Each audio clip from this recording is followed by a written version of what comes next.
Hello guys, in this video I'll show you how to install Final Cut Pro 10 plugins, and the process is very simple. So here is the title pack which I've downloaded and I want to install them in Final Cut Pro.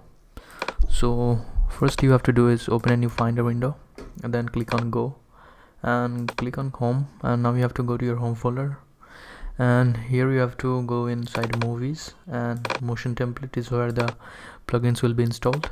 Also right click on it and click on Get Info, and make sure the folder name is ending with a .localized extension.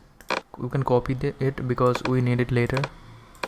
Now I will install title pack, so I will make a titles folder. If you want to install some other plugins like video presets, effects, you will have to create effects folder or transitions folder. So I'll create a titles folder,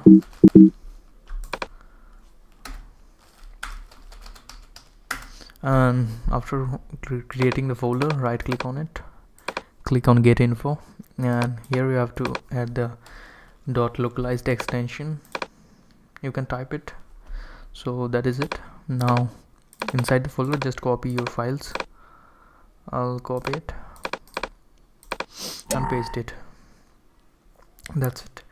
Now just restart your you can see it's already available here. You can also restart Final Cut Pro. Now the plugins are installed. Here they are. Okay guys, so that is it for this tutorial, and thanks for watching.